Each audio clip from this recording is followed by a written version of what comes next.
Hello everyone, welcome to शिक्षा site. आज का ये वीडियो सीटेट स्टूडेंट के लिए इम्पॉर्टेंट वीडियो है क्योंकि आपको प्रीवियस ईयर पेपर सॉल्व करना बहुत इंपॉर्टेंट होता है अगर आपको सीटेट क्वालिफाई करना है। तो क्योंकि अगर आप प्रीवियस ईयर ही सॉल्व कर ले जाते हैं तो आप आसानी से सीटेट क्वालिफाई कर सकते हैं।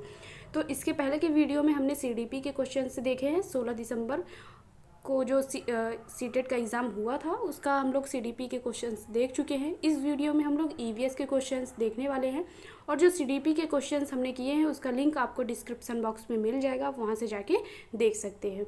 और अगर आपको ये वीडियो पसंद आए तो प्लीज़ वीडियो को ज़रूर लाइक करें और चैनल को ज़रूर सब्सक्राइब करें, साथ ही साथ बेल आइकन को ज़रूर प्रेस करें जिससे कोई भी वीडियो अपलोड किया जाए तो उसका नोटिफिकेशन आप सभी को आसानी से मिल जाए। तो चलिए स्टार्ट करते हैं। यहाँ पे 30 क्वेश्चन होने वाले हैं ईवीएस के और इसमें फर्स्ट क्वेश्चन है, कुडुक कहाँ के लोगों की बोलचाल की भाषा है? असम, अरुणाचल प्रदेश, मिजोरम और झारखंड। तो कुडुक की बात करें तो कुडुक जो है वो झारखंड के लोगों की बोलचाल की भाषा है। और सीटेट में अगर आप सभी राज्यों के बोलचाल की भाषा, वहाँ के खान पान और सभी राज्यों में क्या क्या प्रसिद्ध है, जैसे बिहार की मधुबनी पेंटिंग हो गई, तो इसी हिसाब से अगर आप वहाँ पे कर ले जाते हैं, अच्छे से तैयार कर लेते हैं तो इसमें से एक क्वेश्चन आपको मिलना तय है।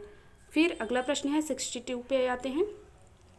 आपका घर एक्स पर स्थित है तथा आपका विद्यालय वाई पर स्थित है। ठीक है, यद्यपि आपका विद्यालय, यहाँ पे हम लोग साथ ही साथ सॉल्व करते जाते हैं। आपका घर एक्स पे है, विद्यालय वाई हो गया। यद्यपि आपका विद्यालय ठीक सामने है परंतु व्यस्त राजमार्ग होने के कारण आप सीधे नहीं जा सकते हैं, अतः आप पहले ठीक उत्तर में 100 मीटर, ठीक है, और फिर इसके बाद ठीक पश्चिम में 75 मीटर लंबा सुरंग पथ पार करते हैं। अंत में आप 100 मीटर दूरी पर ठीक दक्षिण में वाई पर अपने विद्यालय पहुंचते हैं। तो वाई पर विद्यालय के सापेक्ष एक्स पर आपका घर कहाँ स्थित है, आपको इसमें करेक्ट आंसर बताना है। और इसका जो करेक्ट आंसर हो जाएगा 75 मीटर ठीक पूर्व में आपका जो घर है वो विद्यालय के सापेक्ष स्थित है। यहाँ पे थर्ड ऑप्शन इसका करेक्ट आंसर है। अगला प्रश्न है, कोई रेलगाड़ी नागरकोइल से 5 जून 2020 को प्रातः 4:15 बजे स्टेशन छोड़कर 7 जून 2020 होना चाहिए था, 2020 को प्रातः 3:15 बजे गांधी धाम पहुंचती है। रेलगाड़ी द्वारा चली गई दूरी 2640 किलोमीटर है। यात्रा की अवधि में रेलगाड़ी की औसत चाल किलोमीटर प्रति घंटे में है। आपको इसमें करेक्ट आंसर बताना है। इसका जो करेक्ट आंसर, जब आप इसे चाल बराबर दूरी बटे समय से सॉल्व करेंगे तो इसका जो करेक्ट आंसर आ जाएगा वो 56 किलोमीटर प्रति घंटे की रफ्तार जो है वो आ जाएगी। फिर अगला है, बिहार के लोगों के लिए मधुमक्खी पालन लीची प्रारंभ करने की सबसे अच्छी अवधि है जुलाई से सितंबर, अक्टूबर से दिसंबर, जनवरी से मार्च और अप्रैल से जून। तो जैसा कि मैंने बताया, आप सभी राज्यों के लिए जो जो प्रसिद्ध है उसे आप अच्छे से तैयार कर लें। तो यहाँ पे अगर मधुमक्खी पालन के लिए जो सबसे अच्छी अवधि मानी जाती है वो अक्टूबर से दिसंबर की मानी जाती है। यहाँ पे जो सेकंड ऑप्शन है वो आपका करेक्ट आंसर हो जाएगा। अगला प्रश्न है, वेलक्रो का उपयोग बहुत सी चीज़ों को एक दूसरे के साथ चिपकाने में किया जाता है। दूसरे में से किसने प्रकृति से प्रेरणा लेकर वेलक्रो को बनाया था? Isaac Asimov, Ronald Ross, George Mestral या ग्रेगर मेंडल। तो यहाँ पे जो करेक्ट आंसर हो जाएगा वो जॉर्ज मेस्ट्रल हो जाएगा। ये वेलक्रो का उपयोग, और ये भी कम से कम 3 से 4 बार क्वेश्चन में सीटेट के क्वेश्चन पेपर में पूछा जा चुका है। अगला प्रश्न है, निम्नलिखित में से कौन सा भारत का संघ शासित प्रदेश है? अरुणाचल प्रदेश, मणिपुर, मेघालय या जम्मू कश्मीर। तो इसमें आप देख सकते हैं अभी जल्दी में ही जम्मू कश्मीर को संघ शासित प्रदेश बनाया गया है, तो यहाँ पे डी ऑप्शन आपका करेक्ट आंसर हो जाएगा। अगला प्रश्न है, हमारे देश के नीचे दिए गए राज्यों में से किसमें एल्युमिनियम की खान है? उड़ीसा, असम, बिहार और पश्चिम बंगाल। तो पश्चिम बंगाल में एल्युमिनियम की खान नहीं है और इसका जो करेक्ट आंसर हो जाएगा उड़ीसा में जो है वो एल्युमिनियम की खान है। ये इसका करेक्ट आंसर, फर्स्ट ऑप्शन इसका करेक्ट आंसर हो जाएगा। अगला प्रश्न है, ब्रेल लिपि में मोटे कागज पर उभरे हुए बिंदु बने होते हैं, यह लिपि आधारित होती है। तो इसमें इसके ऑप्शंस हैं 5 बिंदुओं पे, 6 बिंदुओं पे, 7 बिंदुओं पर या 8 बिंदुओं पर। तो ब्रेल लिपि दिवस इसका कब है और इसकी खोज किसने किया है और कितने बिंदुओं पर आधारित है, इन सभी को आपको अच्छे से याद कर लेना है। ब्रेल लिपि अगर इसमें पूछा जा रहा है कितने बिंदु होते हैं तो इसमें 6 बिंदु बने होते हैं। यहाँ पे सेकंड ऑप्शन इसका करेक्ट आंसर है। अगला प्रश्न है, प्याज की फसल उगाने के लिए कई तरह के कार्य करने होते हैं। नीचे दिए गए चरणों पर विचार कीजिए और यह विकल्प चुनिए जिससे इन चरणों को सही क्रम में दिया गया है। मृदा को खोदकर नरम बनाना, प्याज के ऊपर की सूखी परतों को काटना, बीज बोना, खरपतवार हटाना, प्याज को उखाड़कर निकालना। इसमें सबसे पहले आपको क्रम बताना है कि प्याज लगाने के लिए हमें क्या क्या कौन कौन से क्रम करने पड़ते हैं। सबसे पहले हम मृदा को खोदकर नरम बनाएंगे, तो यहाँ पे ये फर्स्ट हो जाएगा, ठीक है। फिर इसके बाद प्याज की ऊपरी परत को काटना, ये भी नहीं सब फिर इसके बाद हम लोग बीज बोते हैं, ठीक। फिर उसके बाद प्याज को उखाड़ कर निकालना, बीज बोने के बाद जो उसे उखाड़ कर दूसरी जगह पे लगाना होता है, ठीक। फिर ये आपका यहाँ पे इस तरह नहीं होगा। मृदा को खोदकर नरम बनाना फर्स्ट हो जाएगा, बीज बोना सेकंड हो जाएगा और खरपतवार हटाना ये आपका थर्ड हो जाएगा।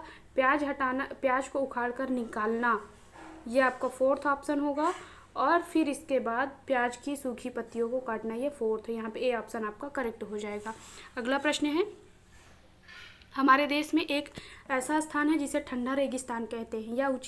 यह क्षेत्र ऊंचा, सूखा और समतल है। यह क्षेत्र स्थित है शिलांग में, दार्जिलिंग में, शिमला में या लेह लद्दाख में। तो आपको इसका करेक्ट आंसर बताना है और इसका जो करेक्ट आंसर हो जाएगा वो लेह लद्दाख में ठंडा रेगिस्तान है जो ऊंचा, सूखा और समतल है। तो यहाँ पे डी ऑप्शन इसका करेक्ट आंसर है, ठीक है। यहाँ पे डी ऑप्शन इसका करेक्ट आंसर हो जाएगा। अगला प्रश्न है,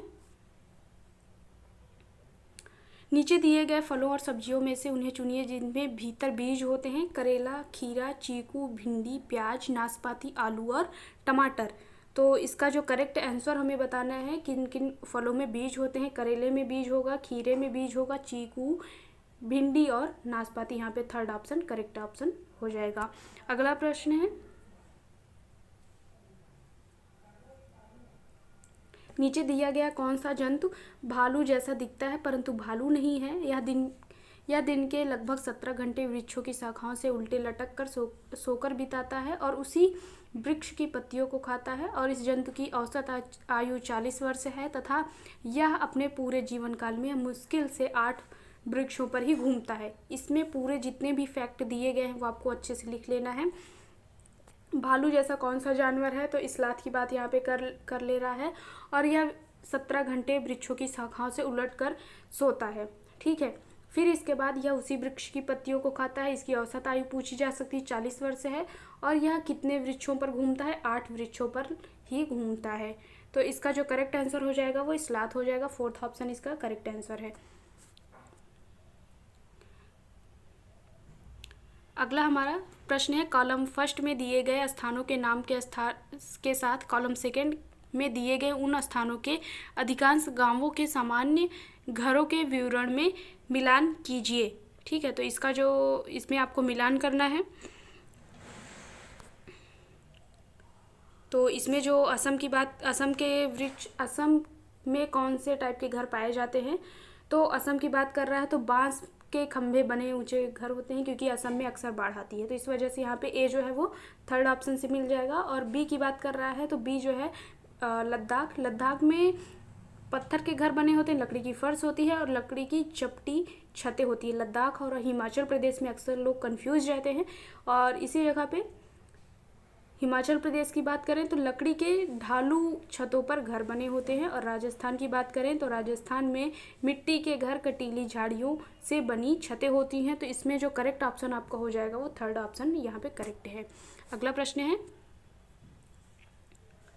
हमारी पृथ्वी ग्लोब की भांति गोल है। वास्तव में पृथ्वी पर ऊपर या नीचे कुछ भी नहीं होता है, यह सब सापेक्ष है। हम भारत के लोग वास्तव में पृथ्वी के पृष्ठ पर नीचे दिए गए जिस देश के लोगों के सापेक्ष उल्टे खड़े हैं वह देश है अल्जीरिया है, अल्जीरिया है, अर्जेंटीना है और ऑस्ट्रेलिया है या ऑस्ट्रिया है।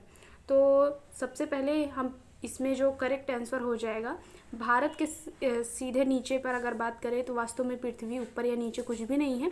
तो भारत के लोगों के सापेक्ष ठीक नीचे की बात करें तो यहाँ पे जो करेक्ट आंसर हो जाएगा वो अर्जेंटीना हो जाएगा। अगला प्रश्न है,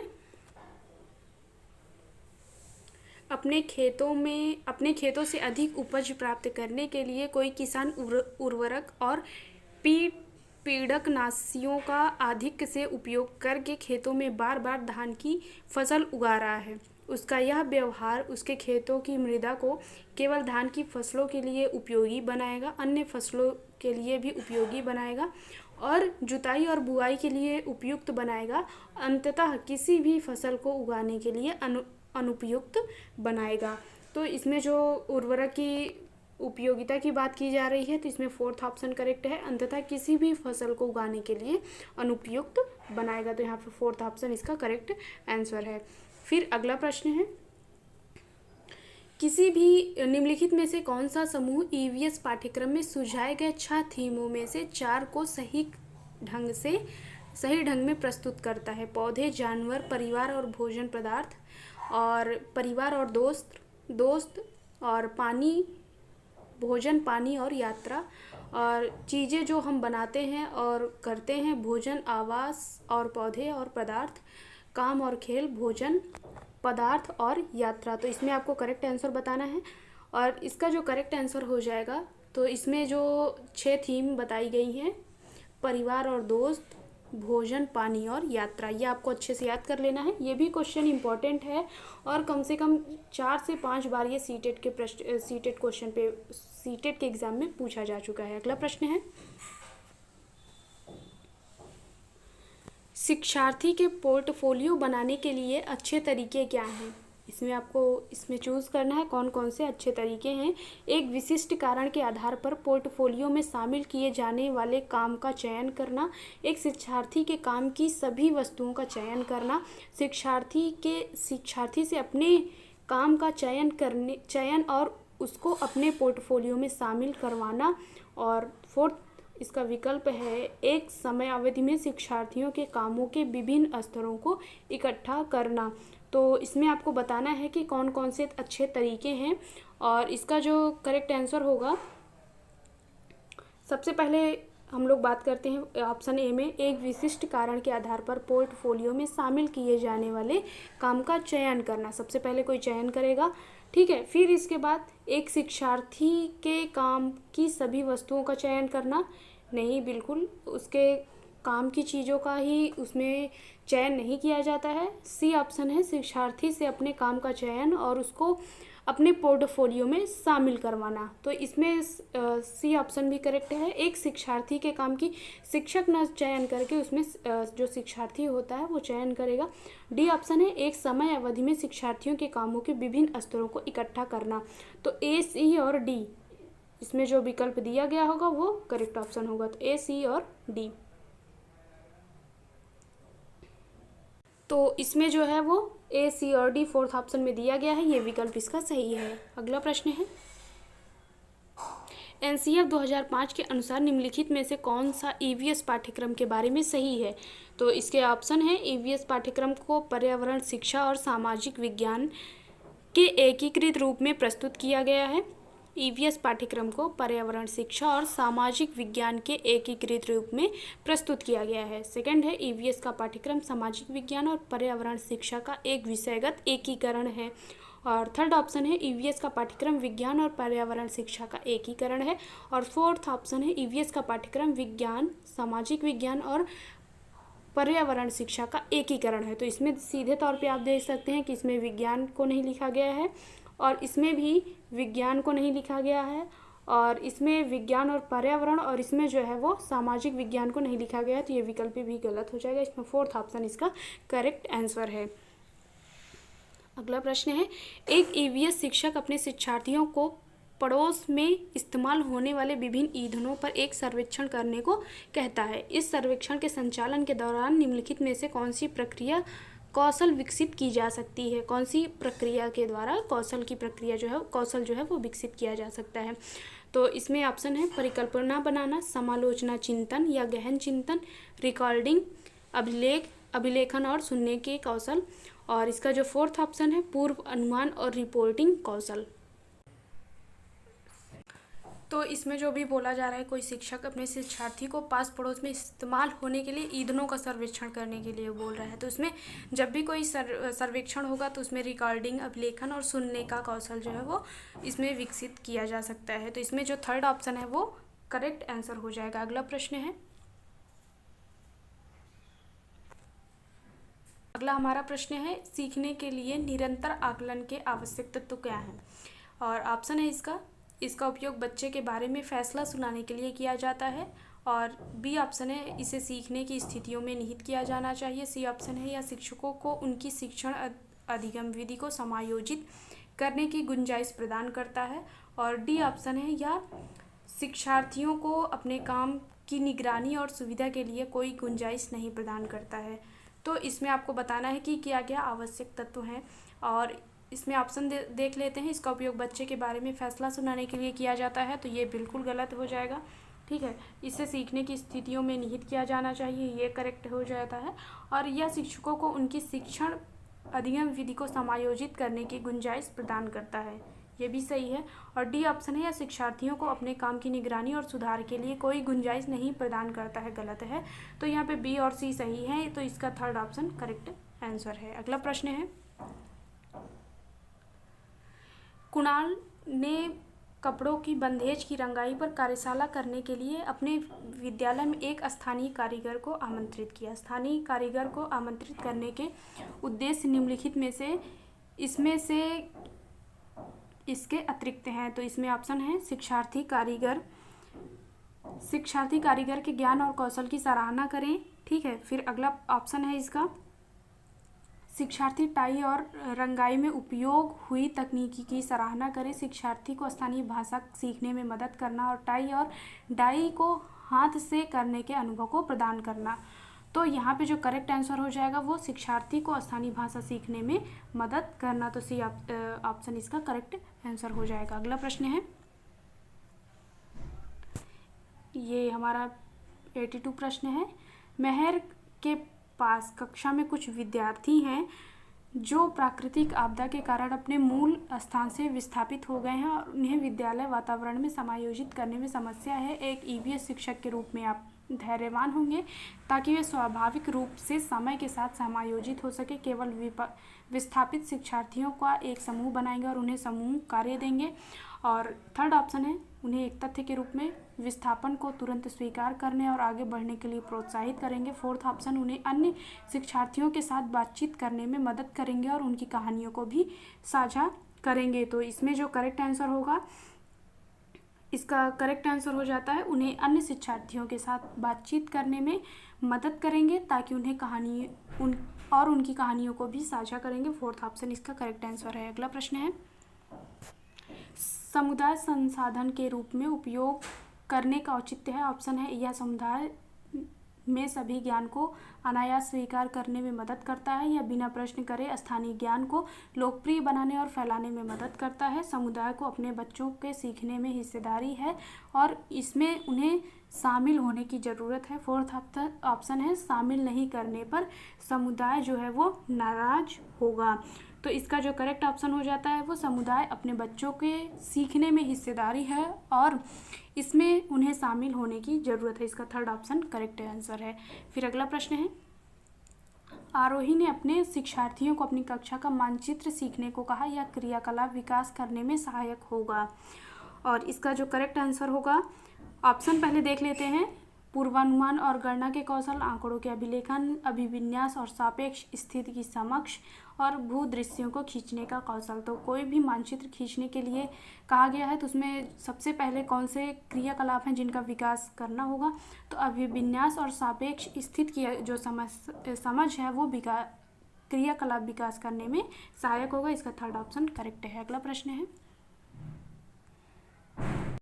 प्रश्न है, निम्नलिखित में से क्या पाठ्यचर्या के विकास के लिए मार्गदर्शक सिद्धांत नहीं है? ऑप्शन है, विद्यालय ज्ञान को बाह्य विश्व से जोड़ना, सुनिश्चित करना कि अधिगम रटंत विधियों से परे हो जाए, परीक्षा को आसान बनाना, या पाठ्यचर्या को समृद्ध करना ताकि यह पाठ्य पुस्तकों तक सीमित ना रहे। और इसमें जो करेक्ट आंसर होगा वो आपका ऑप्शन इसमें देख लेते हैं। सबसे पहले अगर बात की जाए तो पाठ्यचर्या के विकास में मार्गदर्शक सिद्धांत नहीं है, वो परीक्षा को आसान बनाना नहीं है। तो इसमें सुनिश्चित करना कि अधिगम रटंत विद्या को ध्यान में ना दिया जाए, ये भी सही है। बाह्य विश्व से जोड़ना, ये भी सही है।